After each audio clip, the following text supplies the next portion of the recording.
Je vous ai annoncé qu'on ferait ce calcul, mais ça n'a pas de sens en fait. J'espère qu'il y en a qui se sont dit que ça n'avait pas de sens. On n'a pas de calcul à faire ici. Si on devait chercher un résultat, il faudrait donner une valeur pour x. En revanche, ce qu'on peut faire, c'est chercher d'autres manières d'exprimer cette formule ou cette expression littérale. On peut lui donner d'autres expressions. Et ça va nous intéresser. En gros, il y a deux trajets possibles quand on cherche à changer la forme d'une expression, c'est développer ou factoriser. Ce qu'on fait le plus naturellement, c'est de développer, et c'est ce que je vais faire ici. Dans la prochaine vidéo, je vous expliquerai bien la différence entre les deux. Quand on veut développer, on remarque ici, peut-être, que vous avez l'identitaire marquable numéro 1 ou 2, ici l'identitaire marquable numéro 3, et donc je vais déjà m'occuper de ça. Je peux aussi m'occuper, en fait tous les blocs un peu bleus, là, bleu-gris, je vais pouvoir m'en occuper. Le 2x puissance 3, je vais pouvoir aussi m'en occuper. C'est des choses qui sont les plus prioritaires, hein, je vous rappelle, les parenthèses et les puissances, puis les multiplications. Alors, qu'est-ce que ça me donne? Je vous laisse faire cet identitaire marquable numéro 1 et vous rendre compte que ça fait 16 moins 24x plus 9x au carré.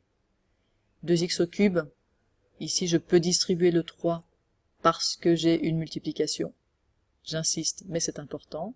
Donc je vais avoir moins 8x au cube fois 2x, x moins 1 fois x plus 1, troisième identitaire marquable, ça fait x au carré moins 1.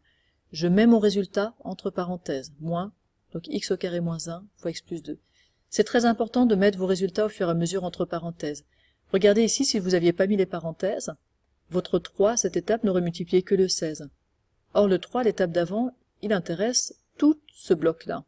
Et donc il va intéresser toute cette parenthèse-là. Il doit multiplier aussi bien le 9x au carré que le 16. Il va falloir le distribuer. Pareil ici, le moins va concerner tout ça, ou même le x plus 2. Ici, il s'intéresse à tout ce qui précède. Le x plus 2, ici, il s'intéressait à tout ce qui précède.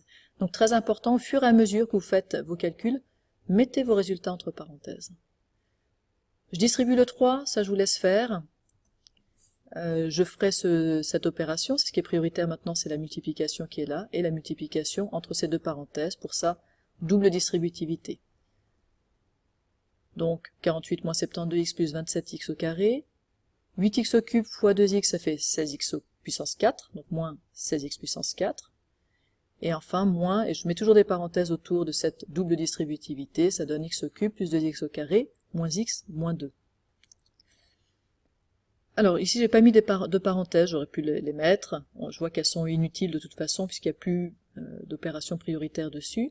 Moins 16x puissance 4, pareil, je peux enlever les parenthèses, et moins toute cette parenthèse, attention, je vais devoir changer tous les signes à l'intérieur de la parenthèse. Finalement j'obtiens 48 moins 72x plus 27x au carré, moins 16x puissance 4, moins x au cube moins 2x au carré, plus x plus 2. Je réunis maintenant tout ce qui est de la même famille, j'ai du x puissance 4, en même temps j'ordonne, c'est-à-dire que je vais commencer par les plus hautes puissances, moins 16x puissance 4, les x au cube, j'en ai que moins x au cube, les x au carré, j'en ai 27x carré moins 2x carré, donc 25x carré, les x, j'en ai moins 72x plus x, donc moins 71x, et les valeurs numériques, j'en ai 48 plus 2, c'est-à-dire plus 50. Et vous remarquez que je me suis ramené à une somme de monômes, et c'est exactement ce qu'on veut quand on cherche à développer.